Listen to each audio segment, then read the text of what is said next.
Pada saat ini kita akan menikmati firman Tuhan dan belajar dari satu kisah yang sudah cukup terkenal dari Alkitab tentang kisah Nabi Elia ketika dia ada di Gunung Horeb. Judul firman Allah pada saat ini yaitu, boleh kita baca sama-sama?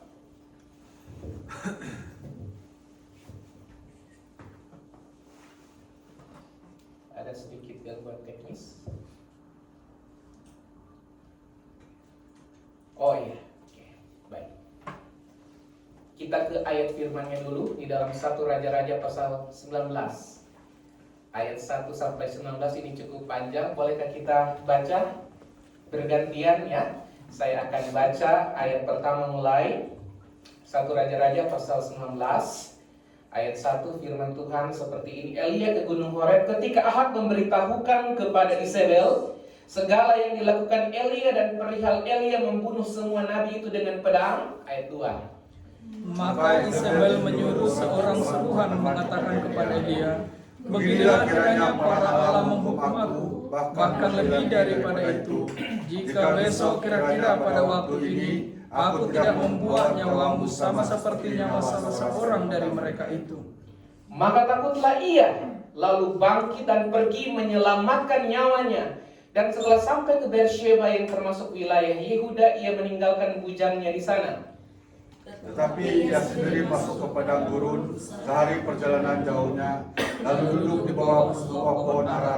Kemudian ia ingin mati, katanya, cukuplah itu, sekarang ya Tuhan, ambillah nyawaku, sebab aku ini tidak lebih baik daripada nenek moyangku. Sesudah itu ia berbaring dan tidur di bawah pohon arar itu. Tetapi tiba-tiba seorang malaikat menyentuh dia serta berkata kepadanya, bangunlah, makanlah. Ketika ia melihat sekitarnya, maka pada sebuah kepalanya ada roti bakar dan sebuah kendi berisi air. Lalu ia makan dan minum, kemudian berbaring pula. Tetapi malaikat Tuhan datang untuk kedua kalinya dan menyentuh dia serta berkata, bangunlah, makanlah. Sebab kalau tidak, perjalananmu nanti terlalu jauh bagimu. Maka bangunlah ia, lalu makan dan minum, dan oleh kekuatan makanan itu, ia berjalan 40 hari 40 malam lamanya, sampai ke gunung Allah, yakni Gunung Horeb. Di sana masuklah ia ke dalam sebuah gua dan bermalam di situ. Maka firman Tuhan datang kepadanya demikian, apakah kerjamu di sini, hai Elia?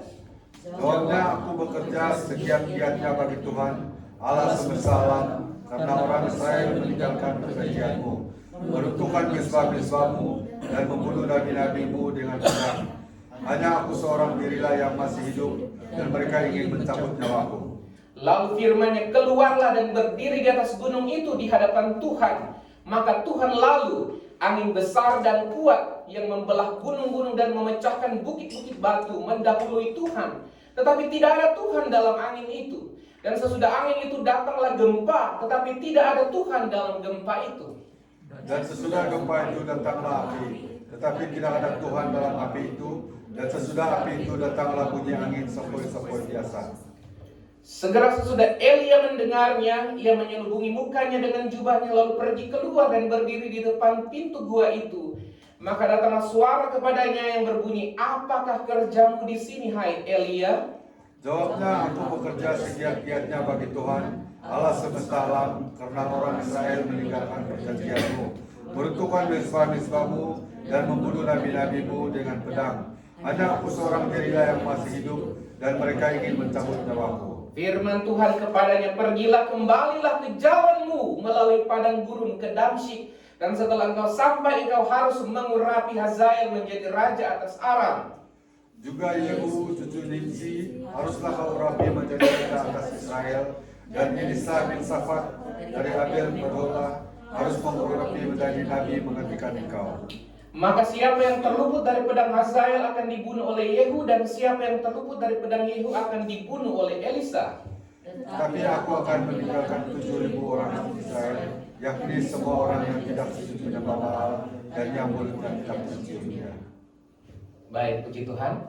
Boleh kembali ke slide. Judul firman Allah pada saat ini boleh kita baca sama-sama. 1, 2, 3. Melenting setelah dibanting, kehadiran Tuhan di masa burn out dalam satu raja-raja. Apa artinya melenting setelah dibanting, dihempaskan? Bisa paham kalimat ini?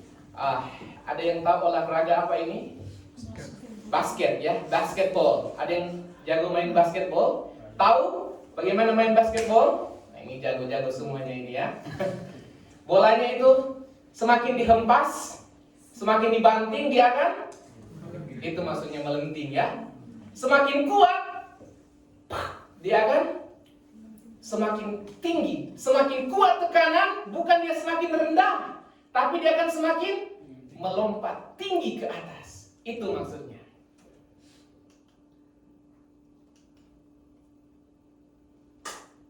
Oke. Beberapa pertanyaan dalam hidup ini. Kalau Tuhan ada, maka kenapa masalah selalu ada? Adakah yang pernah bertanya ini? Tuhan ada, saya rajin ke gereja melayani, tapi kenapa masalah always on? Kalau Tuhan baik, mengapa saya pernah diperlakukan tidak baik oleh orang lain? Nah ini. Ada juga mungkin yang merenungkan, kalau Tuhan berkuasa, mengapa sampai saat ini saya dan saudara mungkin masih mengalami kesakitan dan penderitaan? Dan kalau Tuhan kaya, mengapa sampai saat ini saya belum kaya raya? Ya, belum diberkati seperti mereka. Apakah pertanyaan ini pernah ada di hidup kita? Ya, dalam hidup saya juga kita merenungkan bagaimana pertanyaan ini. Nah, Nabi Elia, dia pernah mengalami yang namanya mental breakdown. Tekanan mental, tekanan jiwa yang terlalu berat, sama seperti bola basket tadi, karena masalah yang besar. Ada masa di mana dalam hidup kita, ketika kita merasa terpuruk, kecewa, dan seolah-olah Tuhan itu meninggalkan kita. Seperti Nabi Elia. Di pasal sebelumnya, Nabi Elia, dia mendapatkan berkat kemenangan yang besar. Mengapa? Karena dia menantang nabi-nabi Baal menyembah berhala untuk menurunkan api dari langit, sehingga cerita untuk membakar korban bakaran, ada daging di sana. Sudah seharian Nabi Baal berhala tidak bisa, nabi-nabinya sudah menoreh-norehkan pisau, tidak ada jawaban daripada berhala Baal. Tapi ketika Elia berseru kepada Tuhan, apa yang terjadi? Tuhan Allah Israel menurunkan api dari langit dan menunjukkan kuasanya. Kemenangan terjadi dan dia boleh membunuh banyak nabi Baal yang menyembah berhala, yang membuat bangsa umat Tuhan berpaling daripada Tuhan. Selanjutnya apa? Dia juga berdoa kepada Tuhan sehingga kemarau, musim panas yang sudah bertahun-tahun tidak ada air, tidak ada hujan. Ketika Elia berdoa, Tuhan memberikan berkat hujan untuk orang Israel. Dia menang, dia dapat berkat besar, nama baik, pride. Tetapi apa yang terjadi? Satu orang wanita, satu orang perempuan yang mengancam dia, yaitu Izebel, akan kubunuh si Elia. Satu orang perempuan. Ternyata the power of emak-emak. Ya, the power of perempuan. Memang Izebel seorang yang berkuasa juga ya di Israel. Kan kubunuh Elia. Dia yang awalnya menang, akhirnya down, ciut mental. Adakah yang pernah mengalami hal itu? Sudah diberkati banyak, tiba-tiba masalah datang, cuma satu, membuat kita lari ketakutan. Itu yang dialami oleh Elia. Oke, sekarang kita kembali ke ayat 9 dan juga ayatnya yang ke-10. Apa yang dirasakan Elia waktu dia diancam untuk dibunuh oleh Bani Israel? Di ayatnya yang ke-9 dan ayatnya yang ke-10, coba saya bacakan saja. Di sanalah masuklah ia ke dalam sebuah gua dan bermalam di situ. Maka firman Tuhan datang kepadanya demikian, apakah kerjamu di sini, hai Elia? Jawab Elia apa? Oh, aku bekerja segiat-giatnya bagi Tuhan semesta alam. Karena orang Israel meninggalkan perjanjianmu, meruntuhkan mezbah-mezbahmu dan membunuh nabi-nabimu dengan pedang. Hanya aku seorang diri yang masih hidup dan mereka ingin mencabut nyawaku. Elia mengeluh. Ternyata bukan cuma kita yang pernah mengeluh. Betul? Elia sang nabi besar pernah mengeluh kepada Tuhan. Dia mengungkapkan kekecewaannya kepada Allah. Tetapi yang harus kita waspada di sini, berhati-hatilah dengan perasaan selalu menjadi victim, selalu menjadi korban yang paling tersakiti. Ada yang seperti itu? Di sini tidak ada, di luar sana banyak, amin? Iya. Berhati-hati dengan perasaan ini. Merasa Tuhan tidak adil di dalam hidupnya, ya. Elia merasa diperlakukan tidak adil oleh Tuhan. Karena dia merasa semua pengabdiannya, pemberiannya selama ini tuh hebat. Sehingga dia mulai mempertanyakan ketika Tuhan menguji dia dengan ujian yang berat. Tuhan, ini tidak adil. Saya sudah berjuang, saya sudah memberikan hidup saya. Kenapa saya masih menerima ancaman untuk dibunuh? Ini yang perlu diwaspadai. Merasa Tuhan tidak adil. Ada lagi apa? Merasa dikecewakan oleh Tuhan. Elia merasa dia sudah bekerja banyak untuk Tuhan. Namun sepertinya Tuhan benar-benar membuatnya kecewa. Dia merasa dia adalah sang korban yang paling disakiti. Bukankah perasaan Elia itu mirip dengan apa yang pernah kita rasakan ketika kita dikecewakan oleh orang lain? Pernahkah Anda dikecewakan oleh orang lain? Ada yang tidak pernah? Katakan amin.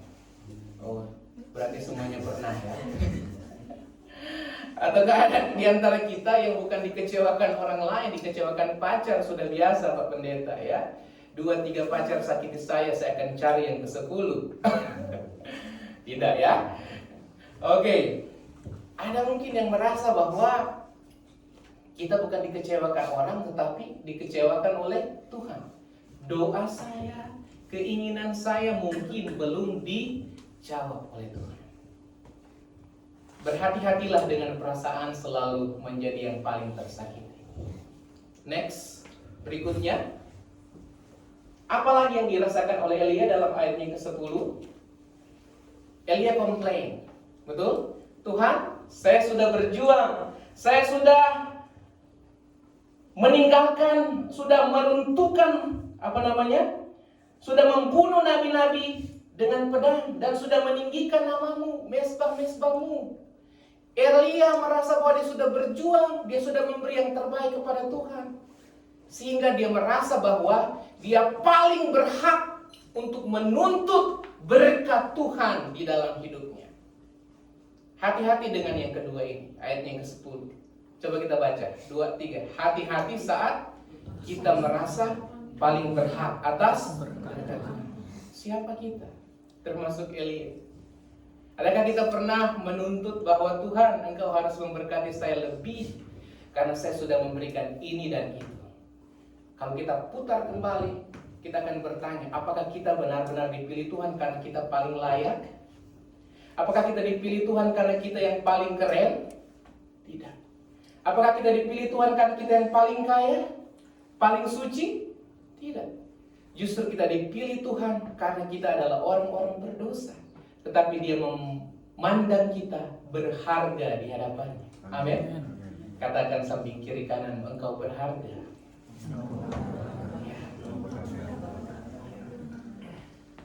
Elia selalu menuntut kondisi yang harus selalu baik karena dia sudah merasa lelah dan bekerja melayani Tuhan sungguh-sungguh. Dia lupa bahwa melayani Tuhan itu cuma anugerah. Melayani Allah itu adalah kepercayaan, bukan jalan bagi siapapun, termasuk Elia, termasuk saya dan saudara untuk mencari kenyamanan. Di luar sana ada banyak mungkin yang mau melayani, tetapi motivasi hatinya itu belum murni. Kenapa? Mau melayani supaya nyaman. Mau melayani supaya terkenal. Mau melayani supaya. Dia lupa bahwa hidup ini cuma adalah anugerah Tuhan. Tanpa anugerah Tuhan, kita terhukum mati binasa karena dosa kita. Haleluya. Kasih karunia Tuhan di minggu-minggu Prapaskah ini harus kita resapi dan hayati. Amin. Yesus datang bukan untuk mencari mereka yang paling merasa benar seperti ahli-ahli Taurat orang Farisi, tetapi dia mencari Zakheus. Amin. Dia mencari Bartimeus. Dia mencari orang-orang yang terpinggirkan, yang dulunya banyak berlumuran dosa, termasuk kita. Dia angkat kita untuk disucikan, dimenangkan, dan diberkati. Amin. Dalam pelayanan saya juga merenungkan hal ini, termasuk mungkin dengan teman-teman. Kadang-kala mungkin kita bertanya, saya sudah paling banyak berbuat untuk Tuhan. Saya sudah setia, memberi ini itu, rajin bekerja mungkin, ya. Maka ini saatnya Tuhan harus memberi yang baik buat saya. Tidak boleh ada keadaan yang kurang baik. Ketika ada saat Tuhan mengizinkan kita mengalami keadaan yang kurang baik, kita komplain dan mundur. Tapi kita jemaat Ensol, kita jemaat Tuhan, apapun yang terjadi, kondisi hati kita, kelelahan kita, kita tidak akan pernah mundur kepada Tuhan. Amin. Berikutnya, apalagi respon Elia yang kita harus pelajari, meskipun ini negatif ya, tetapi kita pelajari supaya kita tidak sama seperti ini. Emosinya itu bukan emosi positif, tapi emosi negatif, ayat 9 dan 10. Mengapa? Emosi negatif itu bisa membuat kita tidak dapat berpikir jernih dan berpikir sehat. Pernah marah? Pernah rasa kecewa? Apa yang terjadi ketika kita marah kepada seseorang? Memang sangat marah gitu. Mau lihat mukanya saja, mau lihat wajahnya saja, tidak mau.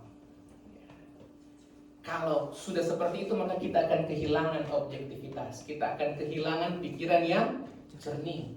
Kita akan kehilangan sesuatu yang bersih, dalam istilah psikologis distorsi kognitif. Di ayat 9, ketika Tuhan menyapa Elia, ayat 9, Tuhan lihat Elia sedang kesal, sedang ketakutan, tapi Tuhan datang dengan firman. Tuhan menyapa Elia. Apakah kerjamu di sini, hai Elia? Firman Tuhan itu bagus sebenarnya. Dia menyapa. Apakah kerjamu di sini, hai Elia? Ketika Tuhan berfirman seperti itu, justru respon Elia apa? Dia respon dengan negatif. Padahal itu sudah firman Tuhan. Adakah pernah firman Tuhan datang kepada kita, sesuatu yang baik, karena kita terlanjur marah, karena kita terlanjur kecewa, karena kita terlanjur tidak bisa bersuka cita, maka firman Tuhan itu seringkali kita abaikan. Firman Tuhan datang kepada saat ini kita untuk mengingatkan kita bahwa saat ini kita perlu untuk terus menjaga pikiran kita supaya tetap sehat, jernih di hadapan Tuhan. Amin. Katakan, Tuhan jamah pikiran saya. Tuhan jamah pikiran. Amin. Supaya tetap sehat, tetap jernih. Amin. Itu penting. Karena kalau pikiran kita tidak sehat, meskipun uang kita banyak, kita bisa stres. Lebih parah daripada stres apa? Depresi. Ya. Mengapa? Hati-hati dengan pikiran yang negatif, dengan emosi yang negatif, apalagi terhadap rencana Tuhan. Karena kita tidak dapat menyelami segala rancangan Tuhan dalam hidup kita. Itu yang namanya misteri Tuhan, misteri ilahi. Biarlah kita akan berkata dalam hidup kita, pelayanan dan pekerjaan Tuhan, bahwa anugerah Tuhan itu cukup bagiku. Kristus cukup bagiku. Tidak ada yang bisa memberikan kecukupan, kepuasan di hati kita, hanya selain kita mengiring, mengikut Tuhan. Amin. Ada yang namanya istilah twisted thinking. Pikiran yang sepertinya terbalik ya. Kalau pikiran kita sudah tidak jernih, tidak sehat, maka kita akan berpikir tidak lagi lurus. Apalagi kalau sudah dipenuhi dengan luka, emosi atau trauma. Maka kita akan bisa melihat seseorang itu bukan lagi baik tetapi selalu buruk. Kita akan selalu menilai seseorang itu buruk kalau kita sudah marah terhadap dia. Bahkan bisa sebaliknya, hal yang buruk hal yang negatif, kita akan anggap itu hal yang biasa dan kita lakukan dan anggap itu benar. Biarlah firman Tuhan boleh mengingatkan kita tentang hal ini, untuk menjaga pikiran kita supaya dipenuhi dengan firman. Berikut respon daripada Elia ketika dia ada dalam masalah. Dia mengalami yang namanya loneliness syndrome. Perasaan yang mengalami kesepian dan selalu sendiri dan ditinggalkan. Elia merasa kesepian, Elia merasa ditinggalkan oleh Tuhan. Dia merasa bahwa tinggal dia seorang nabi Tuhan yang masih hidup dan seakan-akan sudah tidak ada yang lain. Padahal kalau kita baca di ayat 18, ternyata masih ada 7.000 orang benar di Israel. Jadi bukan cuma tinggal dia seseorang. Ada yang pernah mengalami kesendirian dalam hidup ini?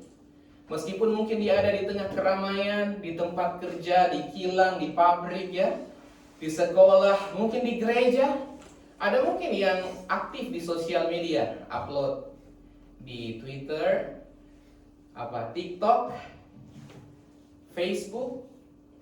Sebenarnya dia bukan sedang merasa sukacita dan ramai, tapi sebenarnya dia merasa sendirian dan mungkin ditinggalkan. Mungkin saat ini kita merasa benar-benar bahwa tidak ada yang peduli dan mengerti dengan hidup kita. Hati-hati dengan hal ini, karena itu yang namanya overthinking. Ya, pikiran kita kalau sudah overthinking akan selalu gampang sedih, gampang marah, gampang kecewa tanpa alasan yang jelas.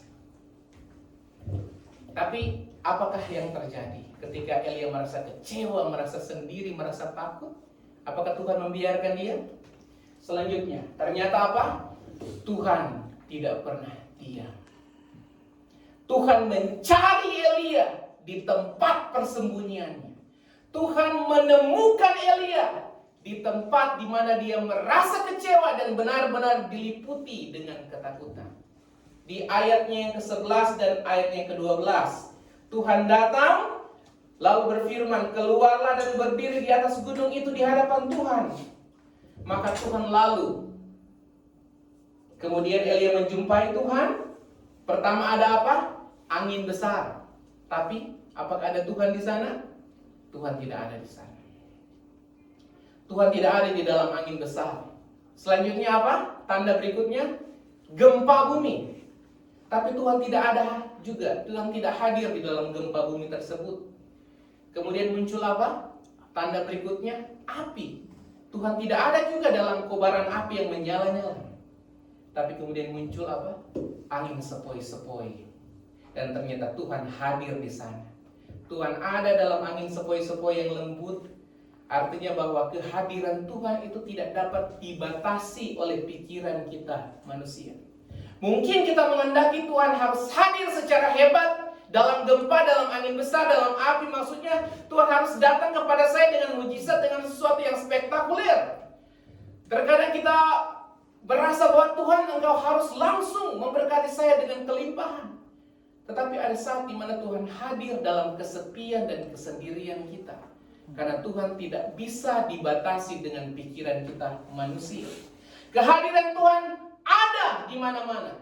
Ketika Tuhan memerintahkan Elia untuk melihat tanda-tanda, ternyata tidak sesuai dengan apa yang diharapkan. Tapi justru Tuhan hadir di tengah kesendirian jiwanya. Karena Tuhan tetap mengasihi dia. Terkadang yang Tuhan mau adalah, yang Tuhan berikan bukan langsung solusi, jawaban atas setiap masalah kita. Tetapi Tuhan melihat bahwa yang paling kita butuhkan adalah sentuhan kasih dan jamahan Tuhan. Melampaui sekedar jawaban atas permasalahan dan juga kekecewaan kita. Amin. Ini yang namanya perjumpaan pribadi dengan Tuhan. Sudahkah kita menempatkan Tuhan sebagai yang utama sehingga kita mau berjumpa dengan Dia mengatasi setiap permasalahan kita? Kalau Tuhan mau menjumpai kita, maka Dia mau memulihkan batin dan hati kita yang terluka. Dia mau memberikan arahan yang baru, petunjuk yang baru sehingga kita tidak akan salah melangkah. Dan yang berikutnya ini, jangan pernah meninggalkan komunitas iman. Amin. Kita ini adalah komunitas, kita ini adalah orang-orang yang dikasihi Tuhan, tubuh Kristus. Kalau tangan terluka, misalkan terkena pisau, maka semua badan akan ikut merasakan. Kalau ada satu orang di antara kita yang terluka, yang dalam masalah besar, maka semua kita akan turut merasakannya. Di jemaat ini, di tempat ini, marilah kita selalu mendoakan dan saling support satu dengan yang lain. Amin. Kemarin kita mengadakan doa, ya, bagi teman-teman yang mungkin masih mau terlibat atau berkerinduan, boleh. Kita akan upayakan 1 bulan 2 kali, ya, 2 minggu sekali kita akan berdoa supaya kita saling menguatkan satu dengan yang lain, karena kita adalah keluarga di dalam Tuhan. Amin. Dan firman Tuhan berikutnya adalah di dalam ayatnya yang ke-15, firman Tuhan kepadanya, pergilah, kembalilah ke jalanmu. Amin. Ada saat di mana Tuhan izinkan masalah terlalu besar, tapi firman Tuhan justru mau datang kepada kita dan mau berkata kepada kita, tenang saja, pergilah, kembalilah ke jalanmu, kembalilah kepada aktivitasmu, kembalilah kepada pekerjaanmu, jalanilah itu dengan penuh ucapan syukur dan doa kepada Tuhan. Amin. Karena hanya melalui itu kita bisa berjuang.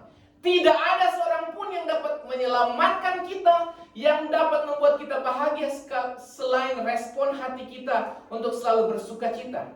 Kita tidak dapat mengendalikan masalah, betul? Kita tidak dapat mengendalikan situasi, kondisi di luar sana sangat menakutkan, sangat benar-benar mengecewakan. Kita tidak dapat membuat orang untuk berhenti mungkin marah terhadap kita. Tapi kita bisa membuat hati kita selalu bergembira, selalu bersuka cita, meskipun masalah itu selalu datang, tiap hari mungkin baru, tetapi kasih setia Tuhan selalu baru tiap hari. Besar setia Tuhan. Amin. 7 tahun ICM Song sudah ada. Saya tahu bahwa mungkin bahkan sebelum saya, sebelum kita semua, banyak sekali pergumulan. Tetapi sampai detik ini Ebenezer Tuhan sudah menolong AICM Song. Saya percaya besok, tahun depan Tuhan akan membela AICM Song, bahkan hidup kita. Bukan cuma di Korea, dimanapun kita pergi dan berada. Kembalilah ke jalanmu. Coba bilang teman-teman, kiri kanan, kembalilah ke jalan. Kembalilah ke pekerjaanmu. Awas jangan bilang kembalilah kepadanya. Itu urusan lain ya. Tuhan akan beri yang terbaik. Amin. Kerjakan tugasmu, lanjutkan pelayananmu. Amin. Coba kita baca ini sama-sama. 1, 2, 3. Masih banyak yang bisa engkau kerjakan. Katakan amin. Elia ketika berada dalam masalah, dia merasa loneliness, dia merasa sendirian, Tuhan sudah mengecewakan, orang lain sudah mengecewakan, dia sangat ketakutan. Tapi ternyata ketika firman Tuhan datang kepadanya, kembalilah ke jalanmu, kerjakan tugasmu, ternyata masih banyak yang bisa dikerjakan oleh Elia. Karena apa? Masih ada 7.000 orang yang setia, yang Tuhan bilang dia akan tinggalkan. Berarti dia tidak sendiri. Jangan terlalu overthinking, ya. Ya, ada banyak kali Tuhan berikan satu masalah supaya ada 2 berkat kepada kita. Amin. Ya. Dia tidak tahu masih banyak orang yang ternyata masih setia kepada Tuhan. Mungkin engkau merasa satu orang mengecewakan, masih ada 10 orang, 20 orang di tempat ini yang akan selalu menghibur dan memberikan support kepada engkau. Amin. Dan apa? Engkau tidak sendiri, masih ada apa lagi? Masih ada 3 tugas baru. Jangan stop di situ. Masih ada tugas baru yang Tuhan berikan. Elia, dia masih harus mengurapi apa? Hazael, mengurapi Yehu, dan juga mengurapi, ya, ada penerusnya, yaitu Elisa. Masih ada 1 orang penerus yang diminta Tuhan dipersiapkan sebagai penerus dalam hidupnya. Kalau engkau merasa sendiri, dikecewakan, merasa takut, belajarlah kepada Elia. Masih ada banyak hal yang engkau bisa kerjakan. Bahkan Bahkan firman Tuhan di bagian yang lain berkata bahwa Dia Allah yang sanggup mengerjakan jauh lebih banyak daripada apa yang engkau pikirkan dan apa yang kita doakan. Amin. Bagi Dialah segala kemuliaan. Kalau hari ini hidupmu mungkin dipenuhi dengan kekelaman, kegelapan, engkau merasa sendiri, jangan pernah merasa bahwa engkau sudah yang paling tersakiti dan engkau dikecewakan. Itu biasa. Masih ada hari esok yang penuh dengan harapan dan kemenangan yang gilang gemilang. Amin. Ketika mungkin mentalitasmu, jiwamu ditekan, mengalami breakdown, ya, mental breakdown, belajarlah kepada Elia. Hidup ini belum berakhir. Amin. Kita doakan, datanglah Tuhan Yesus.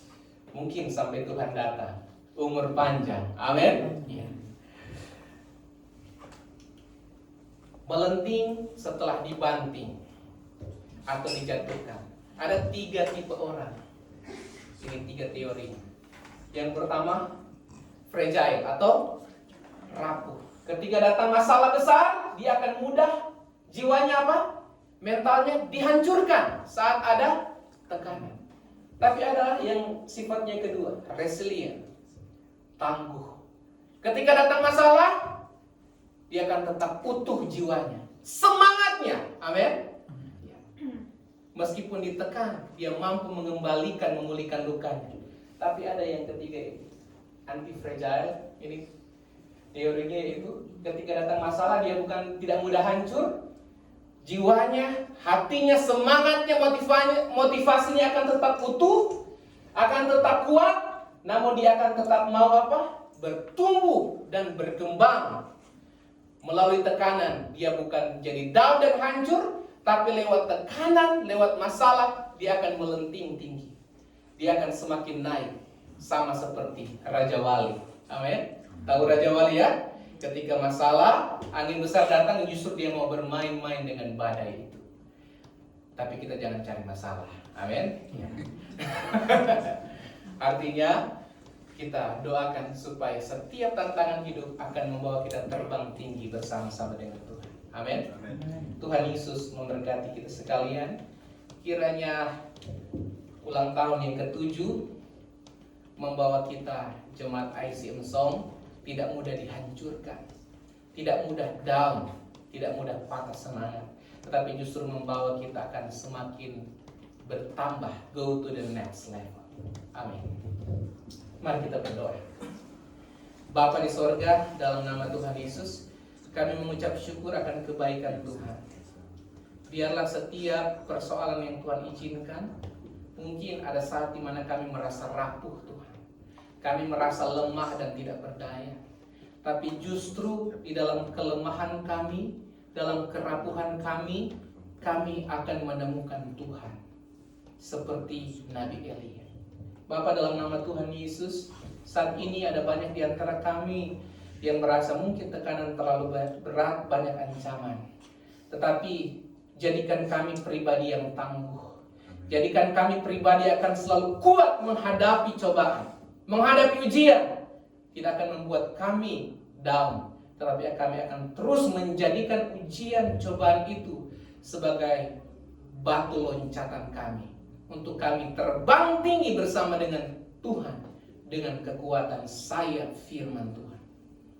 Dalam nama Tuhan Yesus. Haleluya.